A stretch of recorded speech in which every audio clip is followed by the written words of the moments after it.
Welcome to News Café. I'm Mitzi Borromeo. It's been 31 years since the assassination of former Senator Benigno Ninoy Aquino Jr. on August 21, 1983.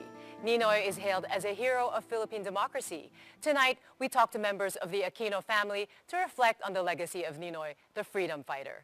We start off with former Senator Agapito Butch Aquino, the younger brother of Ninoy, who formed the August 21 movement, or ATOM. He emerged as a leader of a nationwide protest against the Marcos dictatorship. Welcome, Senator Butch Aquino, to News Café. When your brother Ninoy died, you felt that suddenly you were catapulted into politics because you were never really political before, and you felt you wanted to seek justice for his death. So you formed the August 21 movement. Tell us about that. Wow. Well, first of all, when they killed Ninoy, of course, I was sad, but I was more angry than sad, especially the way it was done. Nung nangyari nito, biglang maraming natulala, nabigla, at may gustong gawin, hindi naman malaman kung anong gagawin. So, sali-sali kami sa mga nagpoprotesta. Ganyan nag-umpisa. Tapos, nag-umpisa kami mag-meeting mga kaklase at kaibigan, mga duse-duse na lang kami, pero dumami.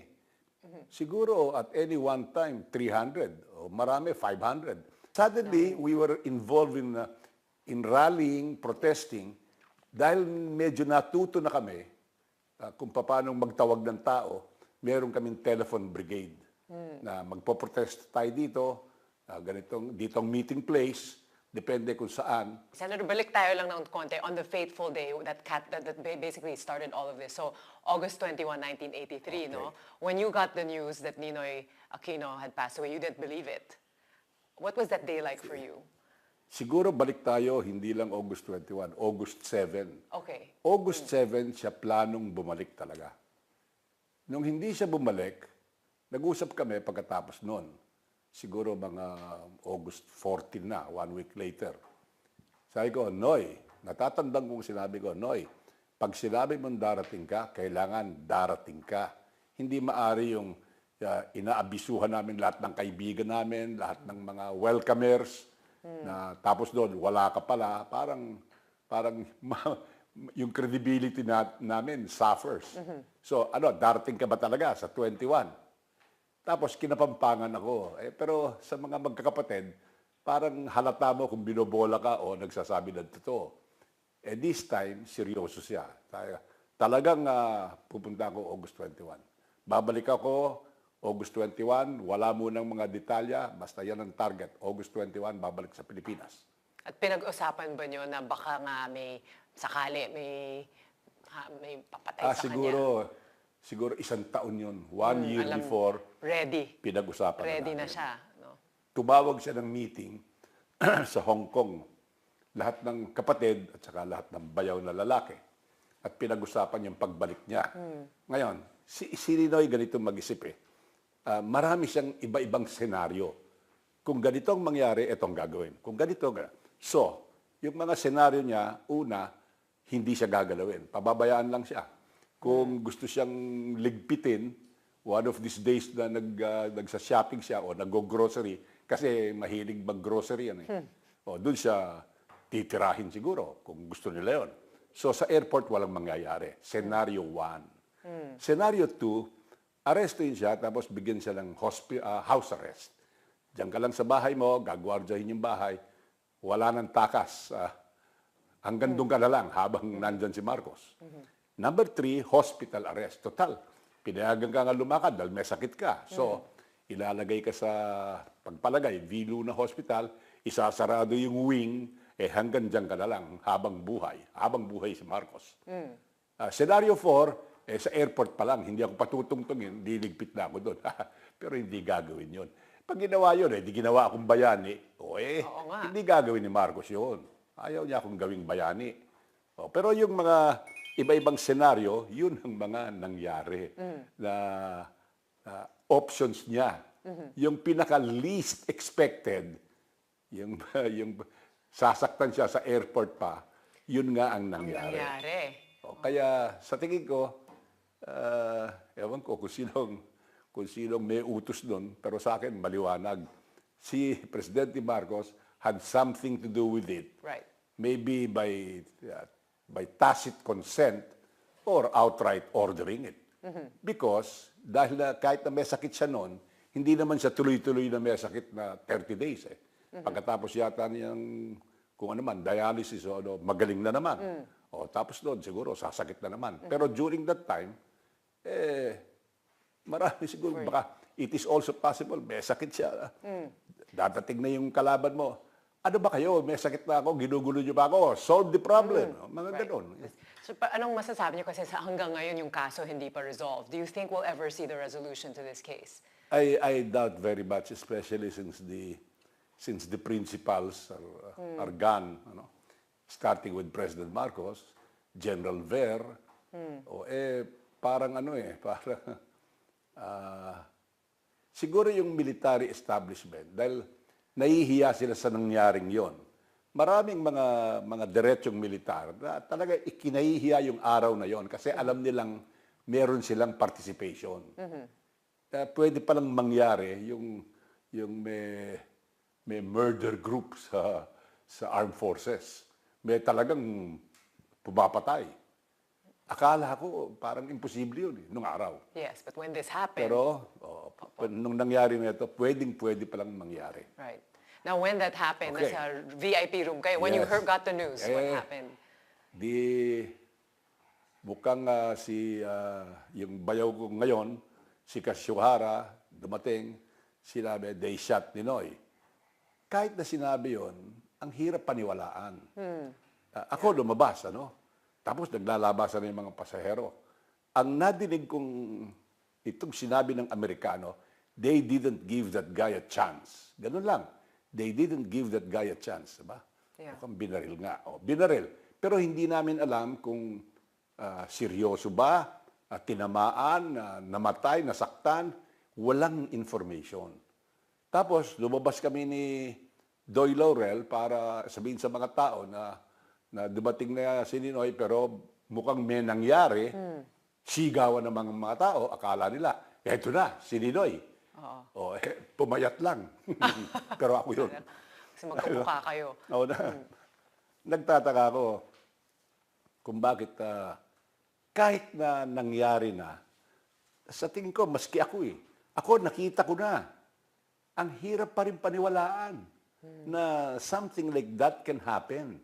Yeah. At natatandaan ko, nung bumisita si Minister Enrile, maski si Minister Enrile, siguro tulala.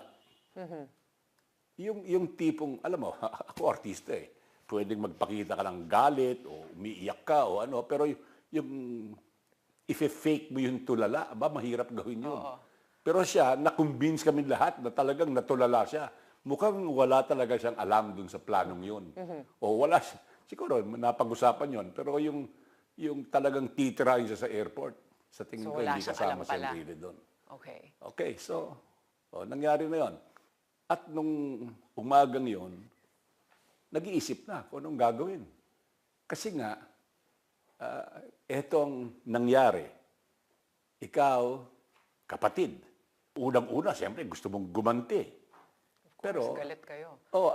ang mahalaga, yung gabing yun, basta si Ninoy, ang alam ko sa kanya, yung tinutulak niya, yung katarungan, panglipunan, mahirap intindihin, pero social justice, yung kanyang social justice program. How to translate that into everyday work, yun ang mahirap. Pero sa tingin ko, dahil bigla kong maraming kakampi, later on, yung nagpunta sa Times Street, nung dinala yung katawan doon, may mga pila na. At yung pila, pahaba na, gabi-gabi, humahaba. I cannot believe it. So that, I think we underestimated the reaction of the people. While we were happy that many were very sad about what happened, it is, the numbers turned out unbelievably beyond our expectation. Nilipat yung katawan ni Ninoy, magbuhat sa Times Street hanggang sa simbahan sa Santo Domingo. Right. Ang nagrekomenda na ilakad natin si Lino Broca. Siyang nagsabi, huwag niyo isakay. imamarcha natin, tumuloy tayo sa sa Santo Napakahaba na Domingo. cortage yun. Opo. Kung 10,000, samahan tayo, success na yun. Pero kailangan malaman ng tao kung anong ginawa kay Ninoy. I think, without exaggeration, no less than 50,000 showed up. Kaya gulat na naman kami.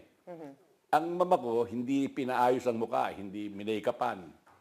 Basta, sabi niya, I want to see what this regime did to my son. Yeah. Kaya na-preserve yung Just as it happened. Yeah, as it you happened. would have- Kasi yes. nung binaril siya, tapos nalaglag sa tarmac, dumapa sa tarmac, face down, Yeah. ganon. Talagang puro Yeah, gasgas a lot ang of mukha. people remember that. Madumi. Tsaka yung suot niya, the same. Ganon. So this really made the Filipinos angry. It's good that this is what a collective grief that talagang Collective na-unite ang grief. mga Pinoy. Yes, collective grief, collective anger, and collective anticipation of what to do. All right, sir. Marami po tayong pagkukwentuhan pa. We'll just take a short break. News Cafe will be right back. What can one man do if the Filipino people love their slavery? If the Filipino people have lost their voice and would not say no to a tyrant, what can one man do? I have no army, I have no following, I have no money. I only have my indomitable spirit.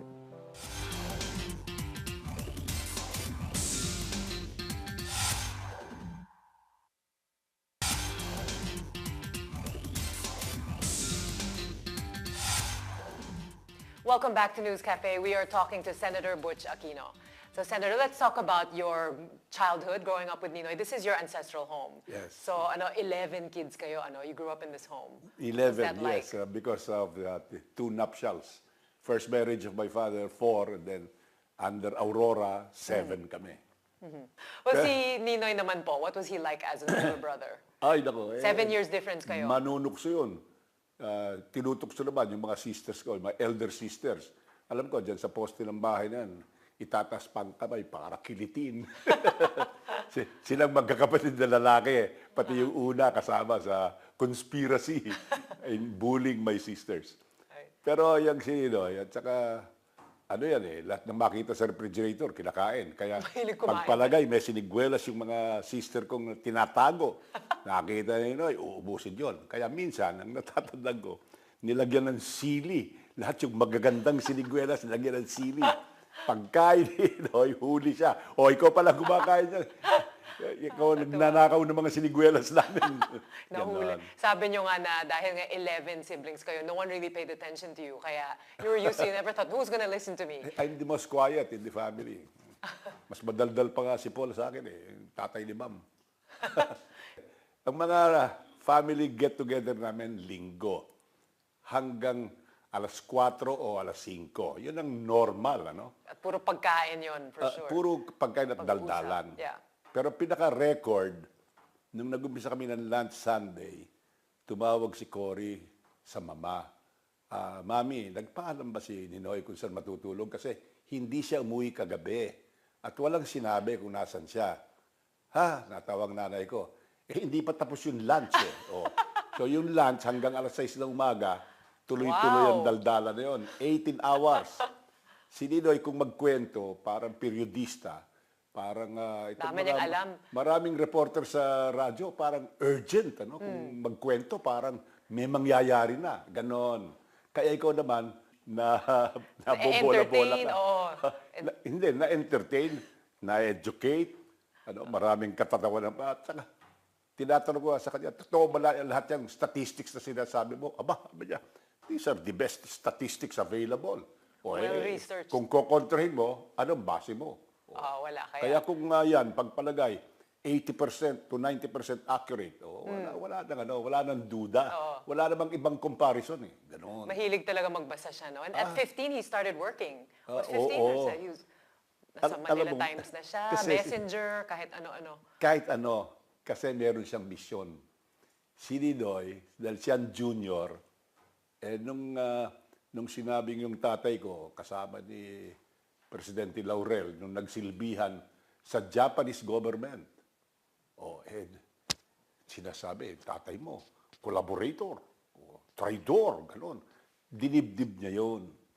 Ako, grade school pa noon, kaya sinabi, collaborator. Hindi ko naman naintindihan kung ano yung collaborators. Kaya baliwala sa akin. Pero kay Ninoy, dinibdib niya yun. Kaya maaga pa, he tried to redeem the name. So at a young age, namomold na kayo, especially Ninoy. Oo, siya. He Naku, was dinibdib niya yun. Pamilya ko, puro mga galing sa kulungan eh. Yung lolo ko, kinulong ng mga Kastila. Dahil kinakalaban ng mga Amerikano, tapos kinakalaban ng mga Kastila muna, tapos Amerikano. Sabi niya, dayuhan, puti. Anong diferensya kung Amerikano? Dayuhan, puti, the same. Kaya kalaban ng Kastila, kalaban din ng Amerikano. Kinulong ng mga Amerikano. Si pa ba, kinulong during Japanese time sa Sugamo Prison, sa Tokyo yon. So these were the kinds of topics you would talk about. Common yan sa mga gatherings na pinapag-usapan. Kasama yon, laging kasama. What interesting conversations. Si Ninoy, kinulong din ni Ilocano. Yun. Kaya sabi ko, kami lahat galing sa pamilya ng mga ex-convicts. Well, let's talk about that time nung nasa kulungan nga si Ninoy. You got very close kasi dyan talaga. Kwento nyo naman. We were allowed 2 hours. Sabi ko 1 hour and 55 minutes, si Ninoy lahat nagsasalita. Kami 5 minutes lang kung makasingit ka. Bakit ganon? Kasi ang pinakamalaking parusa kay Ninoy, yung walang kausap. For somebody as gregarious as Ninoy, kailangan lagi siyang may kausap. Ganon. Tapos doon, ang nakakatawa, pagdating namin doon, ibibigay muna sa amin international news. Tapos national news. Tapos local news. Tapos local gossip. Ganon. Newscast siya on his own. Saan napupulot yan? Siyempre may bumibisita sa kanyang mga abogado, may mga militar na bumibisita. Kung saan-saan, sino-sino bumibisita sa kanya, namumulot siya ng mga latest balita. Curious. Kaya parang nagbabasa ng international magazine. International, national, yan na local. po yung weekly updates nyo. Oo. Yun. Kaya 2 hours, may kli. At pinapayo daw kayo, if anything happens to him, kayo daw dapat ang tutuloy ng mga trabaho niya. Hindi naman sinasabi. Pero ang message, simple lang. Kung bigyan ka ng trabaho, kailangan gampanan mo. But if you will actively seek it, hindi yun ang orders. Kasi maski ang nanay ko, tama ng isang politiko sa pamilya. Kaya nung nandun si Ninoy, wala namang interesadong yung klaseng buhay na gano'n. Nung nawala si Ninoy, ayan, medyo nagising ang marami. Siyempre kasama na yung maraming nakiangkas. Yun nga, yung sabi nyo nga, suddenly, you were in the political limelight. Ayaw nyo naman gawin yun. Some people, some of your detractors were saying you were riding on the popularity of Ninoy. Well, ako gusto ko si Paul sana because he always claimed he was the smartest of the boys. Di siya na. Ayaw naman niya. Ayaw daw niya yung klaseng buhay na gano'n. Ikaw na, Butz. Total, mahilig kang nasa harapan ng camera. Di ako naman. Sanay na by that time, you were acting already. Acting ako noon. Mahilig sa palabas-labas sa girls' schools. Isa pa. That's something you shared, no? You and Ninoy were known to be quite playboys, ha? Aba. Diba? Kilala, ewan ko siya. magwapo nyo kasi. Magsalita. Ang tatalino. Hindi, baka multuhin ako nun. Ako. Kayo. Bahala siya sa buhay niya. Si Ninoy. Una, kung ako may pagka-under Bisaya, siya mas under Bisaya. Ganon? Okay. Pero si Paul, pinaka. Pinaka. Shy daw siya. When it came to girls, very shy si Ninoy. Same as you? Hindi pala? Shy lang yun. Palabas lang niya yun. What kind of advice did he give you? Do you remember? Any advice that really stuck to your head? If you get caught by your wife, deny it. Natatandang ko maigi. Because to admit is cruel. Kaya talaga iilagan, change the subject, kung ano-anong mga But he used to tell you also, sabi niya, when you were young, you were very superficial at shallow at sinasabihan daw kayo ni Ninoy na ano ka ba? Alam mo, kung minsan, siguro gusto niya, lahat kami dedicated kagaya niya. O may higher vision, higher goal. Sabi ko, ikaw yun. Ba't sinasama mo kami? Mahirap yung trabaho yan Dahil dyan, sa trabahong yan, kahit na tama ang ginagawa mo, binabatikos ka pa. At saka kung minsan, sala sa lamig, sala sa init, ikaw pang may kasalanan sa lahat. Even if you're trying your best, ikaw pa rin ang may kasalanan. Yan ang mahirap sa trabahong yan. That's right. Tapos, maraming plastic, maraming mga hipokrito na natatandaan ko. sa politika, niloloko ka na harap-harapan, medyo kailangan, ano ka pa, nakasmile ng konti. Gusto mo na pukpukin sa ulo, pero niloloko ka na harap-harapan. Kaya nga ayaw nyo ng politiko noon. Pero nakapasok rin kayo. Paano? Natulak doon. Right. Okay na. Pero sa tingin ko, nagsilbihan ako. At least pag kinikwento ko yung palakad sa gobyerno, talagang mahirap. You have to understand, I began to appreciate politicians after going through what I went through. Yes. Ano? Right. Maski itong PIDAF nito, kinakalaban na namin ni Nene Pimentel yan noon. Na tayong gumagawa ng budget ng bayan, pangit naman yung may budget din para sa aming sarili. Sabi ni Presidente Cory, 2 times ko na yan ni-refer sa Supreme Court. Sinabi, legal daw. At saka yan ang hinihingi ng mga kasama ninyo. Legal. O di tuloy, ganon. Kaya itong ginawa ng Supreme Court na nag-reverse 180 degrees, illegal na ngayon, bago yan. Pero sa tingin ko, that's a good triumph. Yeah, it is a ngayon, kailangan alamin natin, iba yung PIDAF, iba yung DAP. Paano, magkatunog pareho, kaya nako-confuse sa mga tao. Siguro yung DAP, PIDAF din yan. DAP ni Presidente. Especially yung mga taong bayan, yung the general population, talagang hindi nila maiintindihan yung mga technical aspects. Simple lang naman ang sinabi ni Pinoy dyan kung itong project, nangangailangan, bilisan, tapusin na, alangan man mag-aantay ka pang December 31 bago mo gagamitin yung naka-standby na pera. Ngayon, kanya-kanyang palakad yan. Sa tingin niya, ito ang dapat gawin. Ako, sigurado naman, hindi naman niya binulsa. Hindi siya nakinabang pampersonal.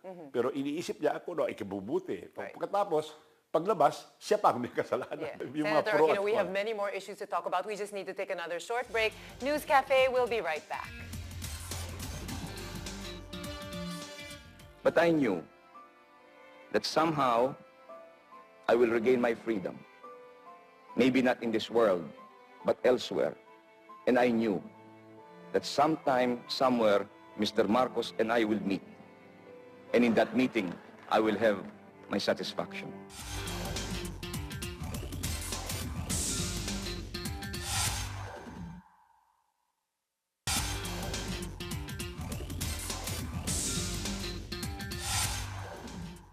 Welcome back to News Cafe. We are joined by Senator Butch Aquino. Senator, what for you is the true Ninoy Aquino legacy? Well, yung pagkapantay-pantay ng mga tao, yung pantay-pantay sa pagkakataon, pantay-pantay sa karapatan, that is the goal. And how to get there is his plan. Diyan papasok ng economics, papasok ng discipline. Kahit sinabi, sa ikaunlad ng bayan, disiplina ang kailangan. Totoo talaga yun Kailangan talaga yun. Ako naniniwala, a leader, kamukha ni Lee Kuan Yew, matigas, pero pinaniniwalaan, may credibility, magaling. Yun ang sa tingin niyo natin. po, anong masasabi kaya ni Ninoy tungkol sa anak niya, si Pinoy, kung buhay pa siya, about the administration of his son? Nung araw, gusto niya si Pinoy may drive kamukha niya. Madalas namin sabihin, hindi naman siya ikaw. Pinipilit mong maging kamukha mo. Anak mo siya, pero iba siya. He has his own style. Hindi alam ng marami, si Pinoy, mapagbasa. Yun, pareho sila ni Ninoy. Si Ninoy, 3 libro, binabasa niya Sabay-sabay. Meaning to say, yung heavy, uunahin niya yon. Pag medyo pagod na, babasahin yung light, o babasahin yung news, o ano. Tapos balik na naman sa heavy. Kaya, he can read 3 books at a time, a day or 2 days. Ganon. Importante. He's a voracious reader. Yes. Si Pinoy, balita ko, he's also a voracious reader. Kaya... Perhaps not as charismatic as his father. Baka nakupunta kay Chris. Yung charisma. Alam mo, yung artist. yung charisma yan, kaya nga X-factor ang tawag dyan. Kasi we do not know what is the ingredient that causes that. Bakit ba yung iba, makita mo lang, nabubuisit ka na? Yung iba naman, nakikita mo lang, napapamahal ka na. Ganon. Well, they say kino-compare si Senator Bam Aquino to Ninoy na they look alike. Kahawig. Oo nga, grabe. Kahawig. Alam mo, at saka matalino. Summa cum laude. Alam ko, grade school pa yun. Yung mga kaklase niya, kinakarga na yung mga libro niya para turuan niya. Siya yung taga-turo eh. Pero grade school pa lang, nagpapakita na ng gilas. O, kaya umabot siya hanggang, ano yan eh, laging valedictorian. Saka, sabi ni Father Debre sa akin eh, bantayan mo yung pamangkin mong yan, naiiba. Bakit Father naiiba? Hindi ba? Nagsumma cum laude. Ordinaryo lang yun sa pamilya. Sabi ko Father, hindi, iba siya kasi siya humble. Humble? Talagang iba. Talagang, kami hindi man cum laude, yayabang namin. Pero siya, summa cum laude, humble. Yan, si Bam yan. That's a new generation of Aquino. Mana sa ninong. Ako yun. Kayo. Iba yung era na pinanggalingan nyo, no? So remember, during the martial law days and EDSA 1, it's very different from how it is today. Do you think that people today have forgotten what it meant? Yung talagang yung bakit, di ba, kung anong ginawa ni Ninoy para sa bayan natin? Alam mo, maikli lang talaga memorya ng mga tao eh. Natatandaan ko, merong EDSA meeting, EDSA pinag-uusapan, tapos may pumasok na taga-atom. Sabi ng isang reporter, Ma'am, ano ba ibig sabihin ng atom? Sabi niya, Mariosep, this is another generation. Hindi nila alam. Since that happened, close to 30 years ago, or more than 30 years ago, yung mga pinanganak na below 30, walang karanasan talaga sa EDSA. Right. Nung nagpo-protesta ay delikado. Nung nagpo-protesta talagang nakaka-nervyos. Kaharap mo, tangke. Tapos, natatandaan ko, doon sa 4 na araw na yon, ang pinaka nakaka-nervyos ay yung inupo kami sa harapan ng mga tangke at pinaandar ang mga tangke, papunta na sa amin. Mabuti na lang may nilagay na madre doon. Yan, yung sa famous, harapan. yes, very famous picture. Ako inantay ko talaga magtakbuhan na yung mga madre para makaalis na rin ako. Pero hindi tumakbo yung mga madre. Well, nakakahiya naman, mauna pa ako. Kaya bahala na, mamatay kung mamatay. Ganon. Ganun ang mga pangyayari noon. Talagang strength in numbers talaga, no? That was a different time. Ito yan. At yun ang sikreto ng ating tagumpay. Yung strength in number. Yung people power, unity. ika nga. Oo. Pag marami kayo, kahit na hindi ka matapang, tumatapang ka. That's true. Pag marami kayo, maraming magagawa na hindi mo kaya kung kakaunti lang kayo. At nagpapalakas ng loob. Well, in terms of the Marcoses, no? Until now, they're still in power. You have, of course, Congressman Imelda Marcos, Bongo Marcos is in power. And I mean, what do you have to say to that? That despite what happened over the years, the Marcoses are still in power. Madami sa ating mga Pilipino, basta tinulungan mo, nagpapasalamat. Pagpalagay, maliwanag na maliwanag yung tulong mo ay ninakaw dito. Kailang yun, tinulungan mo siya eh. Ang naaalala, yung tinulungan siya. Hindi naaalala yung kinurakot pala yung pera. Yung kurakot na yan, nag-umpisa yan sa regalo eh. Riregaluhan ka. Tapos, medyo mas mahalagang regalo. Tapos doon, baka ayaw mo itong regalong ito, ayaw mo ang size, ayaw mo ang kulay. Cash na lang. Pag tinanggap mo yung cash, sa susunod, mas malaking cash. Yung susunod, so lumalaki ng komisyon na lang, komisyon. Dito mo padaan. Hindi para sa'yo, para doon sa dami-dami ng humihingi sa'yo. Magkakaroon ka ng komisyon. Tapos palaki ng palaki yung komisyon. Walang katapusan. Kaya dahan-dahan, alam mo, yung konsyensya mo na nalulubog dahan-dahan dahil minsan maganda yung bentahan. Kaya kailangan maingat ka talaga eh. From the beginning. Siguro kung meron kang gusto babae, hinalikan mo kaagad, galit siya. Kaya umpisa, holding hands muna. Pag pumayag, akbayan mo na. Ganun din yun. Analogy yan. Step by step. Yes, right. And corruption is like that. Step by step. Walang papasok sa Kongreso na corrupt talaga. Hindi. Pag nandun siya, idealistic pa. Pero pag nakikita mo, lahat ginagawa ganun, yung idealismo pababa na paba. Tapos, akit naman yung corruption, dahan-dahan. Before you know it, wala na. Kinain ka na ng corruption. Yan ang nakakalungkot. Nakakalungkot. At saka, sinasabi nga nila, ang mga Filipinos very forgiving. Do we forget and forgive? But is that wrong? What should Filipinos be doing to really overcome forgiving these problems? is good, ano? Yeah. It is the forgetting. We don't learn our lessons. Mali na yung ginawa, pero inuulit pa natin. Which comes in the third quality that I would like. I like our leaders to be, well, focused on what? On what really should be done. Kung ikaw, ano ba sinabi ng Panginoon? Mahalin mo ang kapwa. Kung mamahalin mo, yung maganda, yung mabango, yung masarap kasama, yun ang mamahalin mo, walang effort yun. Kailangan ang mahalin mo yung nangangailangan, yung mahirap, yung makulit, yung nakakabuisit, yun ang dapat mahalin. So in the same manner, ganun din, meron kang compassion, meron kang kagaya ni Pope Francis. Right. Amiable. He's amiable. Yes. Oo. Parang madaling lapitan. Right. Minsan, diyan lumalabang yung mga kandidato. Pag kumakandidato, wow, amiable. Parang ang dali-daling lapitan and all that. Pag nanalo na, hindi ka nakakilala. Ayun na nga. Yan nga ang mga characteristics of a public servant. It's difficult, and ito nga ang pinapakita ni Ninoy. So, in terms of knowing all of this about Ninoy Aquino's legacy, what do we do now? What do you think we should do with all of this? How do we continue this spirit that he has left for all of us? First, if you want to be a leader, you must be prepared to set the example. If you're not prepared to set the example, don't bother being a leader. Kasi kung leader ka, ikaw ang tinatanaw, ikaw ang binabantayan. Meron kang responsibilidad. Ngayon, ako ang pinag-aaralan ko kasi, meron na tayong economic systems. Mukhang maski yung laki nating capitalism, ang sistema, mukhang may mga depekto din, kagaya ng pagbagsak ng Wall Street. O socialism, minsan sobra din naman. Kaya napasok yung pangatlo, cooperativism. Yun, walang iwanan. Lahat makikinabang, lahat inaangat. Yun ang vision, yun ang gusto nating mangyari. Pero nangyayari ba yun? Siyempre, marami ding luko-luko sa kilusan. Pero sana, pakonti ng pakonti yun, at maniwala tayo sa gusto nating mangyari. Kung ang kalaban natin, kahirapan, tutukan na natin yun. Yun ang kalaban talaga natin. Kung ano ang dahilan kung bakit meron tayong kahirapan. Siguro kulang ng edukasyon. Siguro kulang ng mga dapat gawin. In other words, it all starts with education.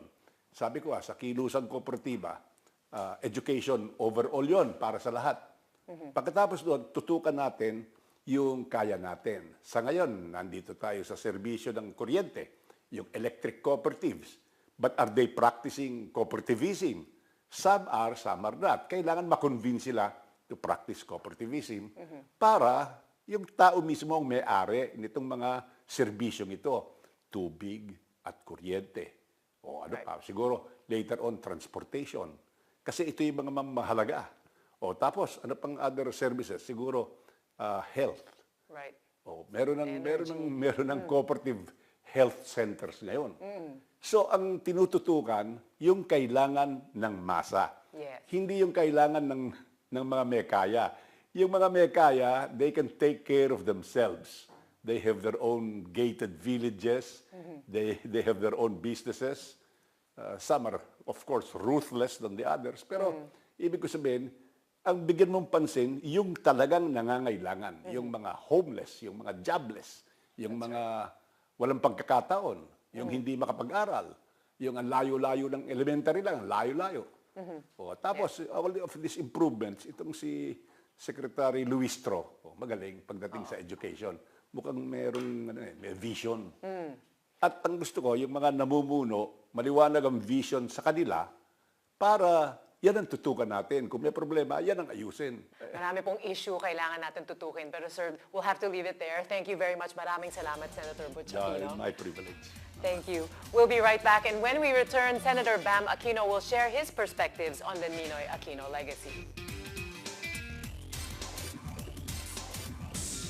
We should not depend on one man. We should depend on all of us. All of us are expendable in the cause for freedom. And therefore I say, stand up now and be a leader. And when all of us are leaders, we will expedite the cause of freedom.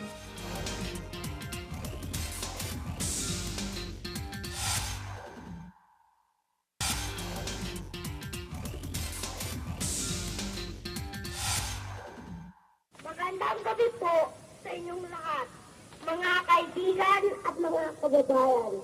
Ako po ay si Saño Benigno Aquino IV. Ang tawag sa akin ay Tambay. po, ako ay 8 years old na. At hanggang ngayon, lagi ko pa rin ako sa inyong harapan. Ang sabi ko po sa tatay ko, hanggang kailan ba ako magtatalumpati? Hanggang kailan ba ang pagmamarsya at pagrarally natin? Hanggang kailan ba ang laban natin para sa katarungan? Hanggang kailan ba ang diktadura ni Mr. Marcos? Sana po, ibalik na ni Mr. Marcos ang ating kalayaan. Sana po, magkaroon na tayo ng tunay na demokrasya upang ang mga batang tulad ko ay magkaroon ng mabuting kinabukasan. Eh kung hindi po, di tatandaan na ako sa kakatalumpati sa inyong harapan. Ano na po, napatunayan natin na hindi nagkamali si Tito Ninoy nang sinabi niya, the Filipinos are worth dying for. You're watching News Café, and we are now joined by Senator Paolo Benigno Bam Aquino IV at the table. Senator Bam chairs the Senate Committee on Trade, Commerce, and Entrepreneurship and the Senate Committee on Youth. Good evening, Senator Bam Aquino. Welcome. Good evening, Mitzi, and good evening to all our televiewers. So nice to have you here. Now, we're celebrating a very important day. It's the Ninoy Aquino Day. Now, your uncle, Ninoy, and Tito Cory have been known as freedom fighters. What for you is the legacy of Ninoy Aquino? Well, people always just focus on the fact that he came home, then he died, no? And so parang people are always thinking, oh, here's someone who died for the country, no? But people forget that he was incarcerated for about almost 8 years, no? So he was in jail for almost 8 years.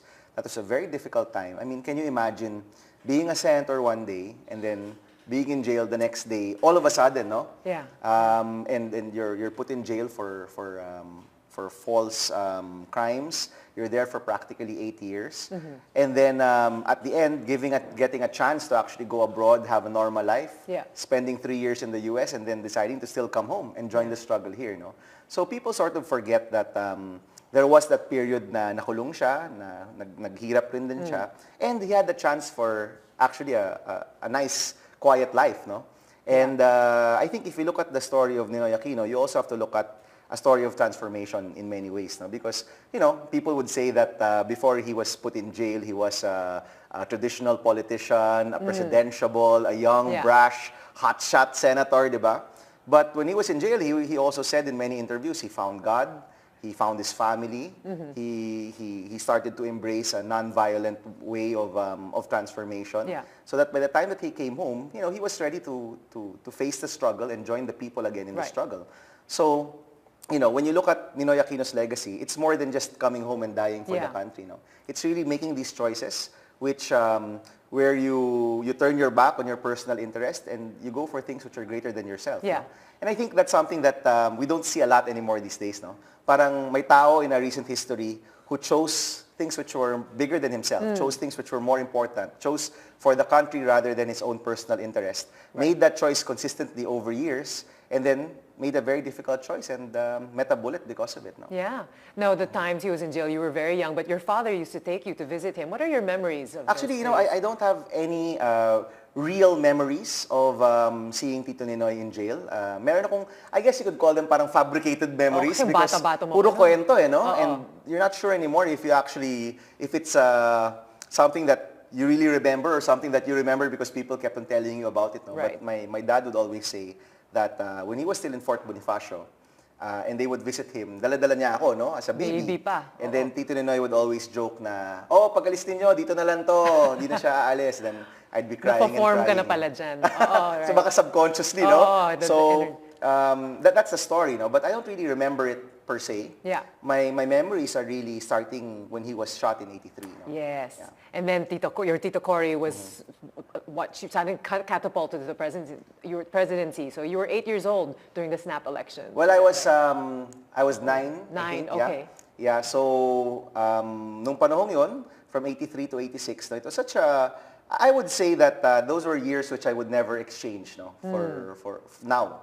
Kasi yun yung panahon na when Tito Ninoy was shot, our family didn't know if people would actually care.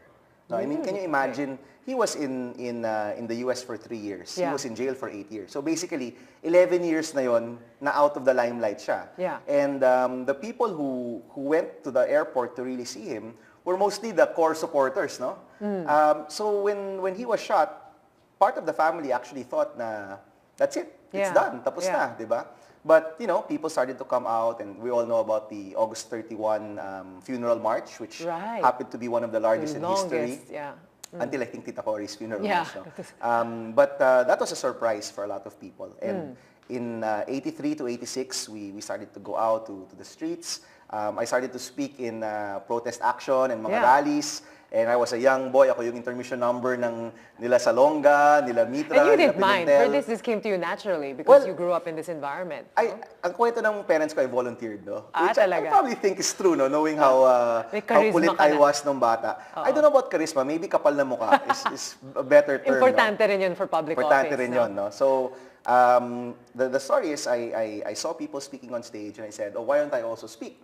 And at that time, in the 80s, there was such a thing as a children's rally. Right. Imagine, no? Wow. A children's rally. Okay, seems so crazy now, no? But that's basically the rally of all of the leaders, and they'll have like a small gathering apart from the main gathering in the plaza or in another place, no?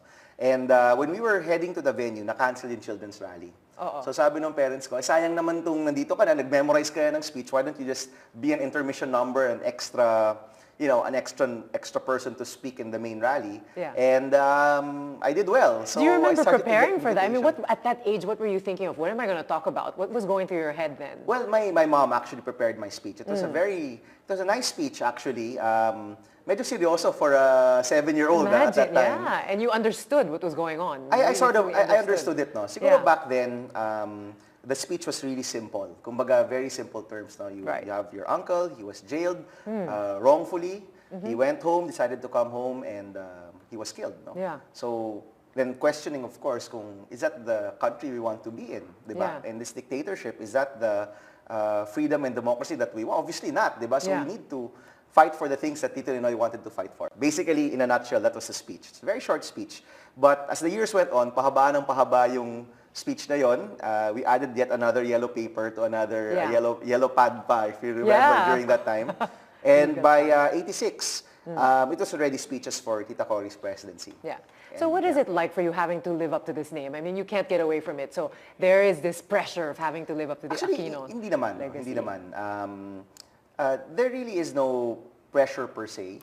I think it's really more of because you're born into that milieu or that experience.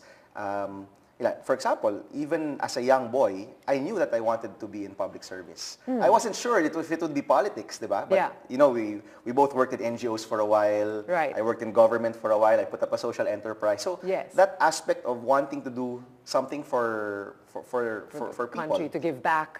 I think that was formed when I was really young, and I witnessed yung 83 to 86 na panahon, no? Which unfortunately a lot of people have not experienced. A lot of our young people don't have any concept of the 80s or even the struggle during that time. No? Sayang, no? But if there's one thing I think that we can transplant back then until now, is basically people coming together for something larger than themselves.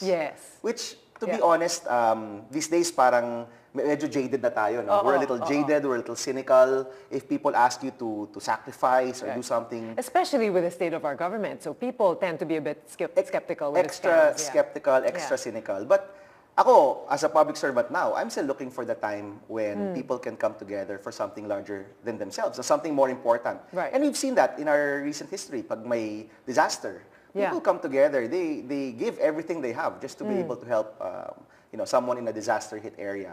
Well, let's go back to that thought you brought up earlier, saying that the youth nowadays, they don't really understand what the legacy is all about. For example, remember the I Am Ninoy with the glass as the brand? It's more about the packaging or maybe the look. Do you think that the youth nowadays are just, because of social media, they don't get into the depth, the meaning of things? Well, things are different, no? And I think the folly of a lot of older people is that you try to compare things to the past which had a different context altogether. So ngayon, ibang-iba na yung konteksto ng kabataan.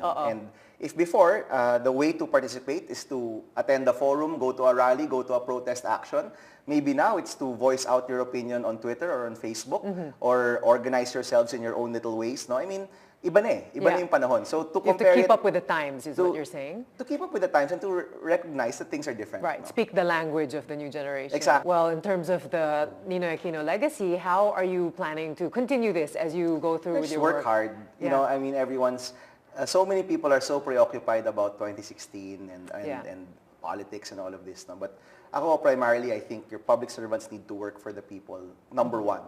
No? Politics can, you know, hindi ko alam kung naive ako dito. I mean, I might be naive in saying this, but I'd like to think that at the end of the day, people will always appreciate track record and people will appreciate the things that you've done, really Yeah. done, no? Yeah.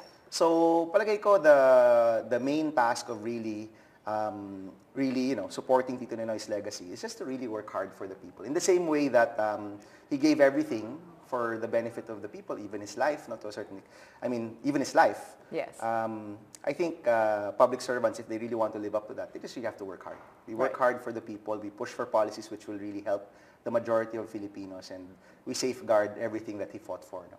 Well said, and all the best to you. Thank you again very much for Thank being you. here tonight. Senator Bam Aquino. In the morning, I woke up at 5 o'clock in the morning. I drove to the airport. I went. I may not be able to talk to you again after this. So this is the danger, the big danger. My feeling is we all have to die sometime. If it's my fate to die by an assassin's bullet, so be it. But I cannot be petrified by inaction or fear of assassination and therefore stay in a corner. I have to suffer with my people. I have to lead them because of the responsibility given to me by our people.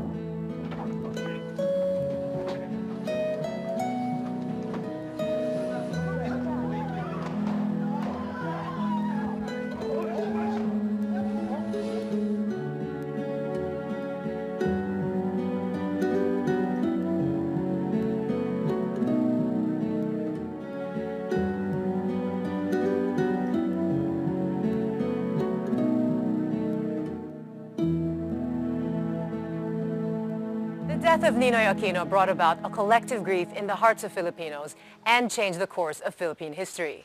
May his life be a constant reminder that each of us can do something heroic for our country. As he said during a Freedom Rally Symposium in Los Angeles, California in 1981, do not forget that the purpose of life is precisely re-examining our being, not merely a floating flotsam in the floods of time. Do not forget, as Longfellow said, that we should never be like driven cattle, but be a hero in the strife. This is News Café. I'm Mitzi Borromeo. Thanks for watching.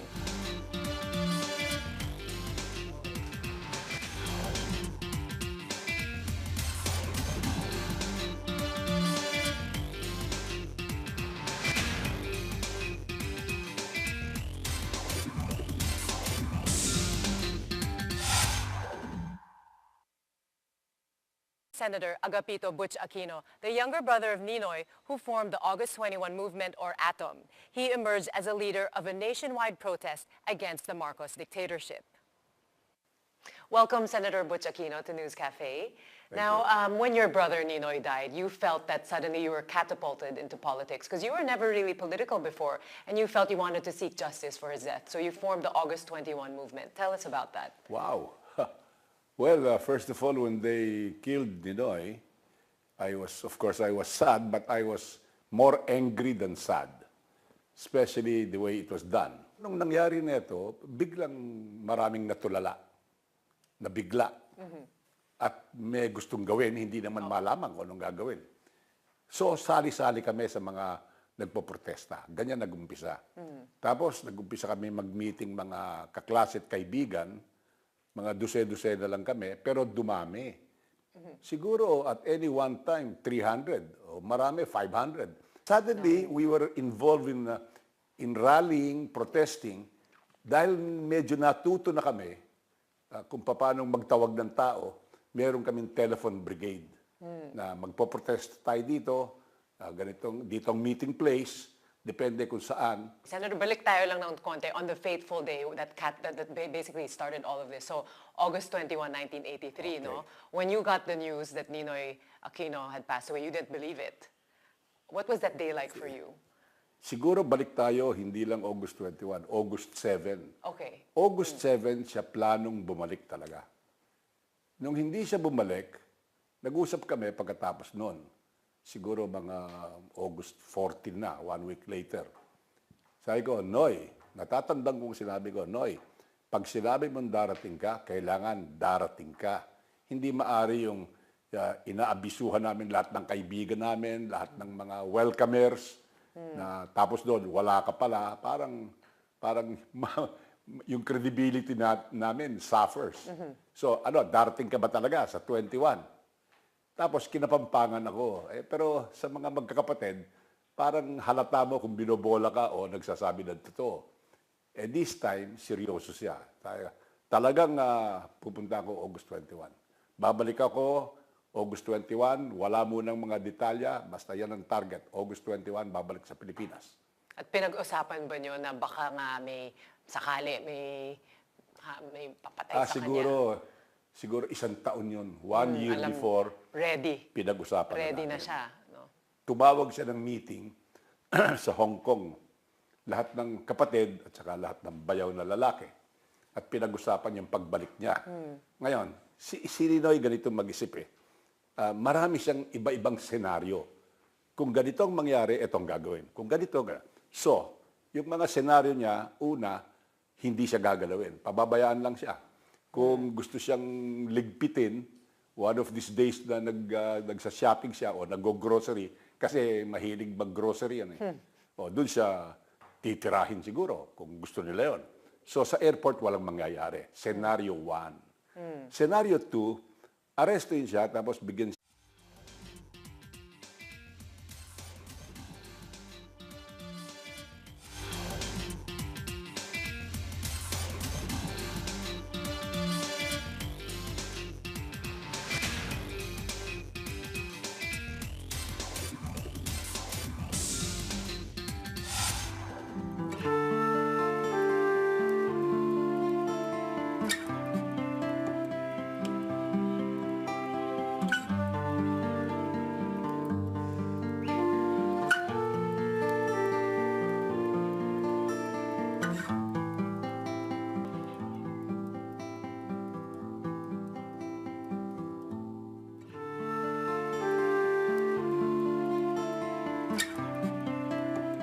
Welcome to News Café. I'm Mitzi Borromeo.